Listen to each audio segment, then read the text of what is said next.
Hi, my name is Lucine Usani, and I'm just going to talk a few minutes today about how to create a successful vision statement, a vision statement that actually moves you. So there's a quote by Reverend Michael Beckwith that always inspired me, and he says that people make change because they're either pushed by the pain or pulled by the vision. So you want your vision statement to be powerful enough that it actually pulls you towards change. Hopefully you're not being pushed by the pain, but that might be happening as well. So a lot of time people think about vision and mission statements when they're thinking about businesses. So it defines where the business wants to be going. But I think it's just as important when we're making changes in our own lives to have a clear vision of what's our ideal. That's what drives us forward, like I said in the quote, but it also gives us a sense of when we've actually achieved it. Otherwise, it's a bit intangible. So when I think about making a vision statement, I usually give people 4 points to think about. So I'll describe the points and then I'll break them down a little bit more. So the first point is that it has to inspire, and it has to inspire you more than anything. The second one is that it has to be based in your core values. So we'll look at that further as what the core values mean. Then it has to be kept short. It can't be more than a sentence. And finally, it needs to use words that have impact.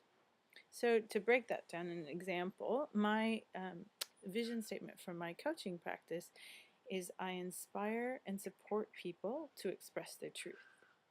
So my core values are things like connection, authenticity, and expression. So all of those core values are expressed in my vision statement. It describes what I want to be doing out in the world.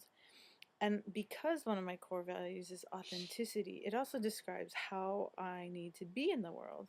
So in this case, I often use myself as an example when I'm doing presentations or when I'm doing videos because it helps me to stay authentic, not to express that I've known everything or that I'm an expert, but actually to show what my learning curve has been along the way.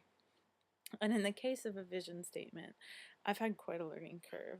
In the last 10 years, I've created 3 businesses and 2 not-for-profits, and probably helped with others along the way. And a few were much more successful than the others.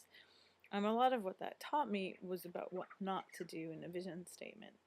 So in terms of inspiring, a lot of the time using words that have an emotional impact for you. A lot of time we use words that are buzzwords, or that are words that sound really good, but they might not mean that much to us. So for an example, I used to use words like work-life balance and sustainability and abundance that are great words, but they didn't actually have any sort of they didn't evoke anything for me. So they weren't really doing anything for me. Your vision statement really is what gets you out of bed in the morning, and it's what pulls you forward when you feel like, why am I doing this? So it has to be words that are powerful and evoke things for you. And one of the ways to make sure that that happens is by using words that are based in your core values. So if you haven't done the core value exercise yet, which we looked at earlier, define for yourself at least 3 things that really matter to you. And if your vision statement is not based in things that really matter to you, then what's the point? You're probably not going to do it. I didn't do it anyways.